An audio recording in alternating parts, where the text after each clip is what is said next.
ঈদ আনন্দের বেশ বড় অনুষঙ্গ সিনেমা।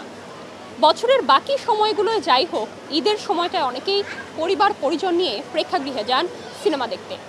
যারা নানা কারণে কর্মব্যস্ততায় সে সুযোগ পান না, তারা সে শখ পূরণ করেন পরবর্তী ছুটির দিনে। ঈদের পর আজ প্রথম এই ছুটির দিনে মুক্তির ঠিক 2 সপ্তাহ পেরিয়ে কোন ছবির চাহিদা কত জানাবো আজ। চলছে ঈদের তৃতীয় সপ্তাহ, এখনও দর্শকরা ভিড় জমাচ্ছেন প্রেক্ষাগৃহে। সাকিব সাবিনার রসায়ন যেমন তাণ্ডব তুলেছে হলে, জাহিদ হাসান অপি করিমদের উৎসবও সৃষ্টি করেছে আগ্রহ। শুরুতে বাঁধন অভিনীত এশা মার্ডার অতটা ভালো না করলেও দিন যত যাচ্ছে একটু একটু করে পায়ের তলায় শক্ত ভিত পাচ্ছে সিনেমাটি। এশা মার্ডারটা দেখে আসলাম। থ্রিলার টাইপ একটা গল্প ছিল, খুবই ভালো। আজমেরি হক বাঁধনের নারী চরিত্রটা এভাবে ফুটিয়ে তুলবে, আমরা বেসিক্যালি এইসব মুভি দেখি না সচরাচর, কিন্তু খুবই ভালো ছিল। বৈচিত্র্যময় গল্প, সাথে গুণী শিল্পীদের উপস্থিতি আগ্রহ বাড়িয়েছে দর্শকদের। Afran Nisho is always my favourite. He is someone যাকে আমার অ্যাকচুয়ালি ভালো লাগে।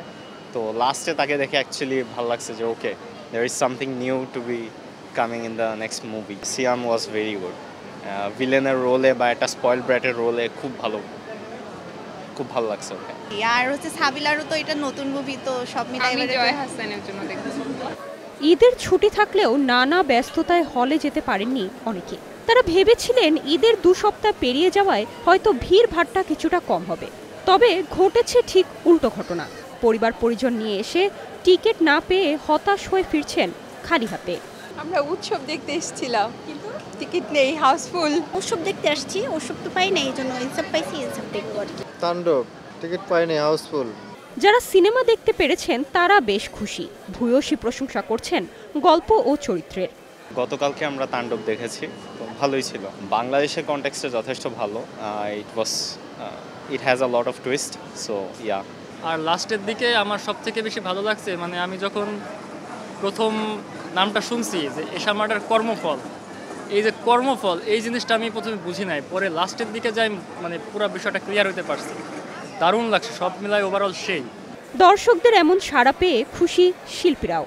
ভীষণ ভালো লাগছে, দর্শক যেভাবে আসলে রেসপন্স করছে, আমরা খুবই খুশি। আমরা এটাই আশা করেছিলাম, সো সেই অনুযায়ী হচ্ছে, আলহামদুলিল্লাহ। So thanks to all the audience.